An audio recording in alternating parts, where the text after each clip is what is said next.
Let's play a game, shall we? I will ask you a question and you have to scream your answers in your mind almost instantly. Ready? Think of a superhero. Is this what you have thought? Now think of a shape with the four sides. Is this what you have thought? Think of a triangle now. I am guessing this is your answer. Now think of an athlete. Well, in this you must have thought of this, or maybe this. But I guarantee you none of you have thought of this. But wait a second, why are we suddenly talking about games? Well, other than it being a case study on games, it really is about the last question. How esports is changing our perception of being an athlete. Greetings everyone, this is Aditya and you're watching MBFI. In early 2000s, something remarkable has happened. The gaming industry has brought in more revenue than the movie industry combined. At this time, video games had only been around for a few decades, and most media companies still viewed them as a toy to entertain children.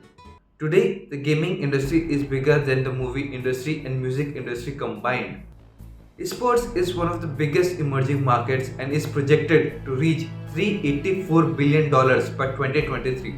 To explain the immensity of the sector, the highest grossing movie in the world is Avatar, which generated a revenue of 2,923,000,000. Call of Duty, the third most successful franchise, earned a revenue of 17 billion.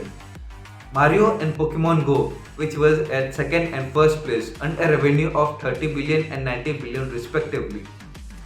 The potential is beyond imagination. In such a lucrative industry, especially with virtual and augmented reality becoming a reality. Currently, the industry is dominated by China with approximately 45.8 billion of the GDP and 744 million players, followed by USA with $45 billion and 210 million players.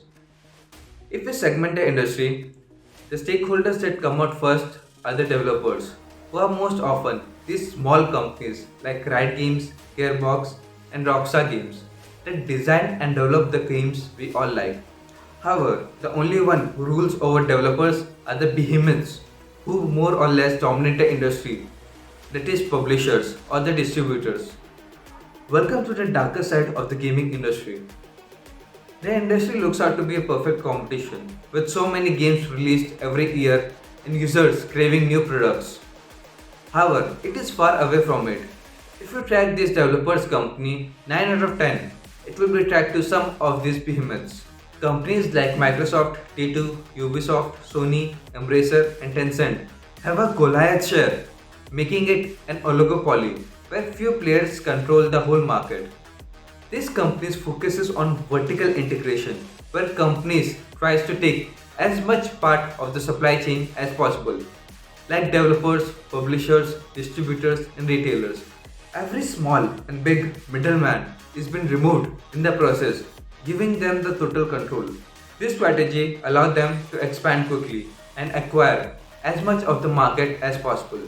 This lets them create an ecosystem of games like proprietary hardware and software, making it hard for the consumers to move out of the ecosystem.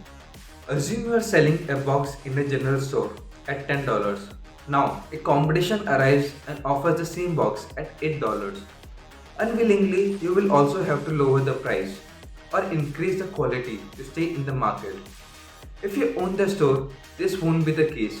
Then, you can extend your margins of profits and provide your customers with a sense of exclusivity. Although Steam is an exception that provides all the games from different and more often small developers on one platform and quite a market disruptor, it still is less than 20% of the market.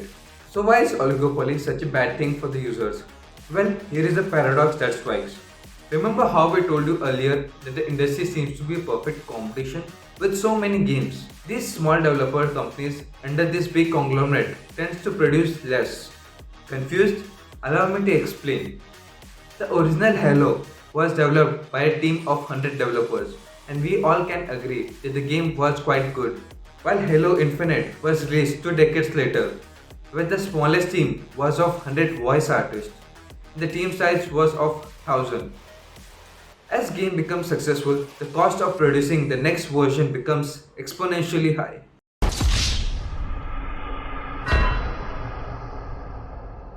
As a product becomes more complex, the chances of error in these games also become much higher. And not to forget, there is also a risk of failure of these big budget games. I'm sorry.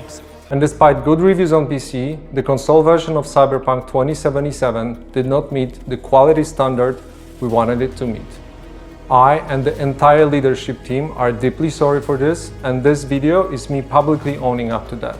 So what companies have found out as a solution is to milk the cash cow. As opposed to movies or series, a video game is played for hours and more often practiced again and again, which means user spends more effort and time on the games, which is quite an opportunity. As opposed to generating revenue by selling games, gaming companies got into selling additional features like theme levels, cosmetic items, upgrades and equipment. So instead of charging hundreds of dollars from the consumer, it only charges what consumers can afford. So this freemium model, meaning selling games for free and charging for the additional features, have worked brilliantly for the gaming industry. These microtransactions have become the primary source of the revenue. Launching a new version of the games can cannibalize, which means two products of the same company eating each other's profit. So if Rockstar released Grand Theft Auto 6 this year, there is no doubt that it will make a lot of money. Still, it will also reduce revenue from Grand Theft Online, which is a major source of the revenue for the company. Another risk is to annoy big spenders who are left with hundreds of dollars of virtual asset in an outdated game. And if they transfer the asset to the new version of the game, that will mean a huge loss of potential earnings, making it less likely to be approved by the investors. So you see why these development companies being acquired by the giants is a problem. The threat becomes more imminent when we see that any of the tech giants is bigger than the whole gaming industry. Like the investment of Microsoft is a minute fraction of its portfolio. More like a footnote. Same is the case with Sony and Tencent. As we are clear about the global gaming industry, let's read in context of world's largest population, India. Here is sad news.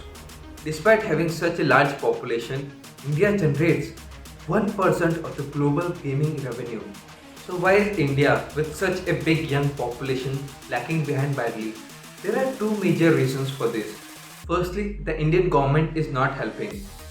A serious struggle is going around between the Indian government and the Indian gaming industry. The Ministry of Electronics and IT of India is attempting to recognize and regulate the growing gaming industry of the country, particularly with real money games. However, the initial draft of this amendment to the IT law presents a problem. It has clubbed video games and gambling apps under the common term online gaming, which was beyond unfair. Online games played for entertainment are called video games. The industry behind this is referred as video games industry, while real money gaming and fantasy applications on other hand are called iGaming industry. And in that also it is segregated into two parts, game of chance and game of skill. So all these fantasy leagues and everything similar is a game of skill, as your capability to earn money is somewhat dependent on the knowledge of the players and not entirely on luck. However, the same can't be said about card games, roulette and dice games, which comes under game of chance. Remember how we talked about how gaming industry relies on these microtransactions, like selling additional features, game levels, cosmetic items, upgrades, equipment and so on. Mixing them together stopped the legit gaming platforms from earning their primary source of revenue. No wonder heads of 40 companies wrote a letter to the government, after which the government made the changes. But the powerful lobby of betting game industry is right now surrounding India and is pushing back against any reforms. These games have a lot of user data and transactional history, which they very much use for nefarious purpose. As the India is at the beginning stage, policies are dubious at best, and the betting games lobby is taking full advantage of it. One benefit of doubt that can be given to the government is it is trying to stop Chinese companies from infiltrating the industry. Most of the shady and legit companies too are backed by the Chinese. Still, the Indian government is in the habit of banning instead of regulating, which indirectly affects Indian companies and communities too. The second reason is that gaming in India still forget respectable, not even considered a viable career choice. It's not just video games, but arguably considered as sports that requires mentoring, guidance, and everything. And if fewer people see that as an alternative career, that means even fewer people are making the games for them to play. This game requires a serious programming, engineering, graphic designing, and other advanced technologies, which means even those industries are suffering. In any industry, there is a trickle down effect. For example, suppose the EV market is not developing. In that case, battery industry and self-driving innovations are also struggling. The third reason, which is less known, is this incident.